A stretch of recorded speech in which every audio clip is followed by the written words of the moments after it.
Desire, the first law of gain. If you had a fairy wishing ring, what one thing would you wish for? Wealth, honor, fame, love. What one thing do you desire above everything else in life? Whatever it is, you can have it.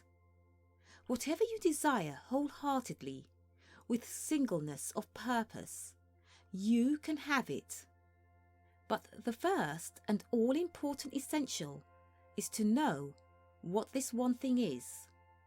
Before you can win your heart's desire, you've got to get clearly fixed in your mind's eye what it is that you want. It may sound paradoxical, but few people do know what they want.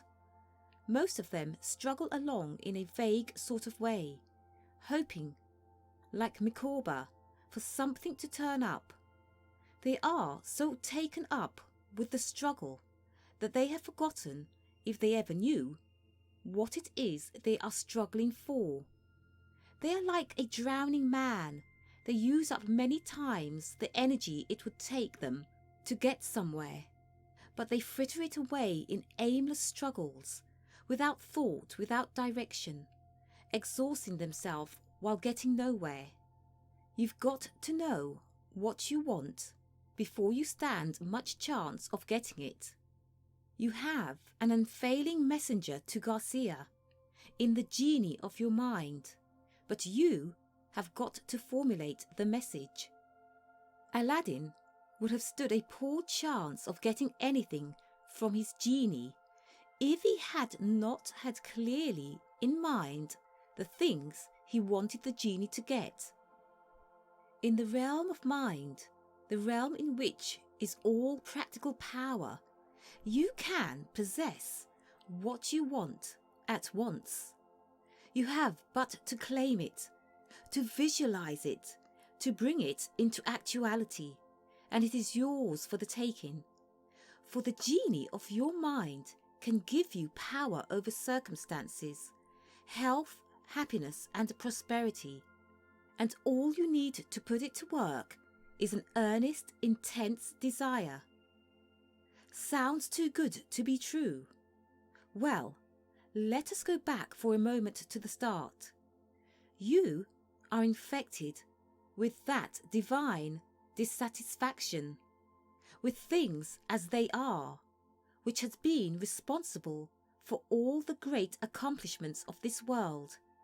Else, you would not have gotten thus far in this book. Your heart is hungering for something better. Blessed are they which do hunger and thirst after righteousness, right wiseness, for they shall be filled. You are tired of the worry and grind, tired of the deadly dull routine and daily tasks that lead nowhere, tired of all the petty little ills and ailments that have come to seem the lot of man here on earth.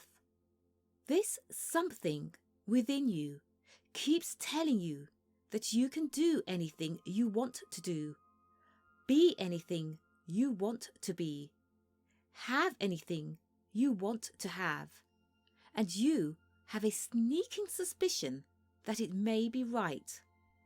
That something within you is your subconscious self, your part of universal mind, your genie of the brain. Men call it ambition, and lucky is the man, says Arthur Brisbane, whom the demon of ambition harnesses and drives through life. This wonderful little coachman is the champion driver of the entire world and all of history. Suppose you have had disappointments, disillusionments along the way. Suppose the fine point of your ambition has become blunted.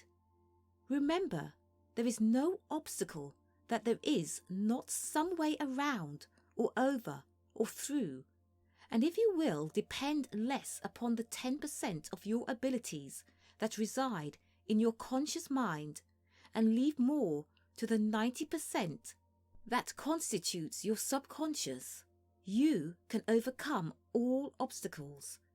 Remember this, there is no condition so hopeless, no life so far gone, that mind cannot redeem it. Every untoward condition is merely a lack of something. Darkness, you know, is not real. It is merely a lack of light. Turn on the light and the darkness will be seen to be nothing. It vanishes instantly. In the same way, poverty is simply a lack of necessary supply. Find the avenue of supply and your poverty vanishes. Sickness is merely the absence of health. If you are in perfect health, sickness cannot hurt you. Doctors and nurses go about at will among the sick without fear and suffer, as a rule, far less from sickness than does the average man or woman. So there is nothing you have to overcome. You merely have to acquire something, and always mind can show you the way. You can obtain from mind anything you want, if you will learn how to do it. It is not will, but desire, says Charles W. Mears, that rules the world. But you will say, I have had plenty of desires all my life. I've always wanted to be rich. How do you account for the difference between my wealth and position and power and that of the rich men all around me? The magic secret. The answer is simply that you have never focused your desires into one great dominating desire. You have a host of mild desires. You mildly wish you were rich. You wish you had a position of responsibility and influence. You wish you could travel at will. The wishes are so many and varied that they conflict with each other, and you get nowhere in particular. You lack one intense desire, to the accomplishment of which you are willing to subordinate everything else. The time you put in aimlessly dreaming and wishing would accomplish marvels if it were concentrated on one definite object. If you have ever taken a magnifying glass and let the sun's rays play through it on some object, you know that as long as the rays were scattered, they accomplished nothing. But focus them on one tiny spot and see how quickly they start something. It is the same way with your mind. You've got to concentrate on one idea at a time. But how can I learn to concentrate? Many people write me. Concentration is not a thing to be learned. It is merely a thing to do. You concentrate whenever you become sufficiently interested in anything. Get so interested in a ball game that you jump up and down on your hat, slap a man you have never seen before on the back, and embrace your nearest neighbour. That is concentration. Become so absorbed in a thrilling play or movie that you no longer realise the orchestra is playing or there are people around you. That is concentration. And that is all concentration ever is. Getting so interested in some one thing that you pay no attention to anything else that is going on around you. If you want a thing badly enough, you need have no worry about your ability to concentrate on it. Your thoughts will just naturally centre, like bees to honey. Hold in your mind the thing you most desire. Affirm it. Believe it to be an existing fact. Let me quote again the words of the Master, because there's nothing more important to remember in this whole book. Therefore, I say unto you, what things soever ye desire, when ye pray, Believe that ye receive them, and ye shall have them. Mark chapter 11, verse 24. And again, I say, the most important part is believe that ye receive them. Your subconscious mind is exceedingly amenable to suggestion. If you can truly believe that you have received something, can impress that belief upon your subconscious mind, depend upon it, it will see that you have it. For being a part of universal mind, it shares that universal mind's all power. The Father that is within me, he doeth the works. Your mind will respond to your desire in the exact proportion in which you believe. As thy faith is, so be it unto thee. Matthew chapter 9, verse 29. The people who live in beautiful homes, who have plenty to spend, who travel about in yachts and fine cars, are, for the most part, people who started out to accomplish some one definite thing. They had one clear goal in mind, and everything they did centered on that goal. Most men just jog along in a rut, going through the same old routine day after day, eking out a bare livelihood with no definite desire other than the vague hope that fortune will someday drop in their lap. Fortune doesn't often play such pranks, and a rut, you know, differs from a grave only in depth. Work all day for money to buy bread, to give you strength to work all the next day to buy more bread. There is nothing to it but the daily search for food and sustenance. No time for out but worry and struggle. No hope of anything but the decrease of sorrow in death. You can have anything you want, if you want it badly enough. You can be anything you want, have anything you desire, accomplish anything you set out to accomplish, if you will hold to that desire with singleness of purpose, if you will understand and believe in your own powers to accomplish it. What is it that you wish in life? Is it health? In the chapter on health, I will show you that you can be radiantly well without drugs, without tedious exercises. It matters not if you are crippled or bedridden or infirm. Your body rebuilds itself entirely every 11 months. You can start now rebuilding along perfect lines. Is it wealth you wish?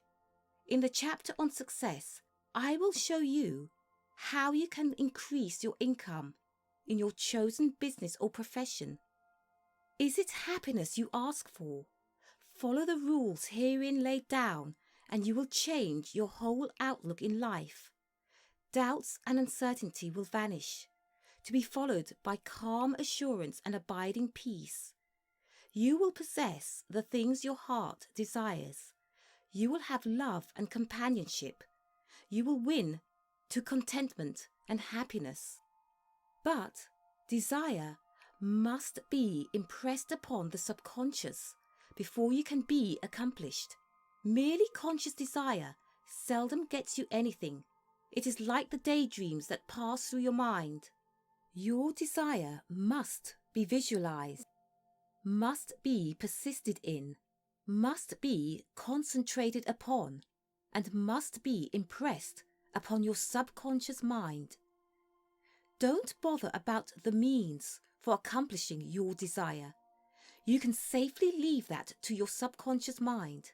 It knows how to do a great many things besides building and repairing your body.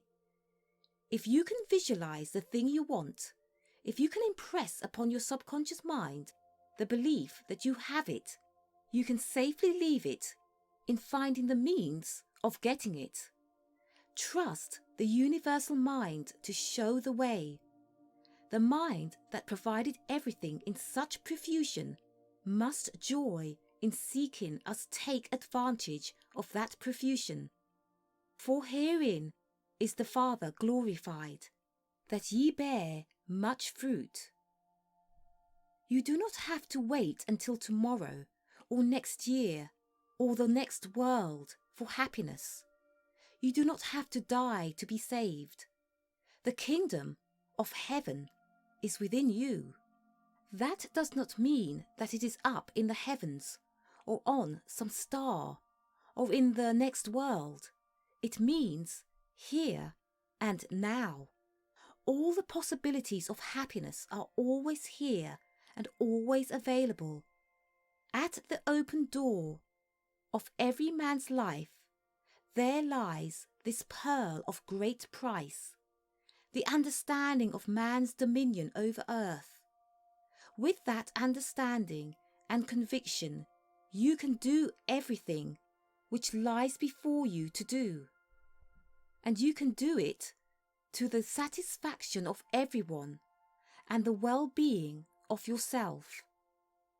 God and good are synonymous, and God good is absent only to those who believe He is absent.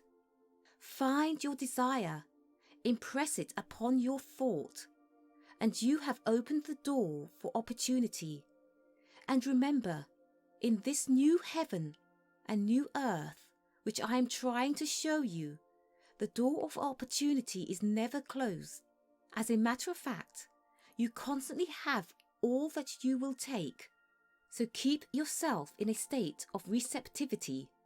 It is your business to receive abundantly and perpetually. The law of opportunity enforces its continuance and availability. Every good gift and every perfect gift is from above, and cometh down from the Father of light, with whom is no variableness, neither shadow of turning. James chapter 1 verse 17. Infinite mind saith to every man, Come ye to the open fountain. The understanding of the law of life will remedy every discord, giving beauty for ashes, the oil of joy for mourning, and the garment of praise for the spirit of heaviness. Believe that you share in that goodness and bounty. Act the part you wish to play in this life. Act healthy, act prosperous, and act happy. Make such a showing with what you have that you will carry the conviction to your subconscious mind that all good and perfect gifts are yours. Register health, prosperity, and happiness on your inner mind, and some fine morning you will wake to find that you are healthy, you are prosperous, you are happy, and that you have your dearest wish in life.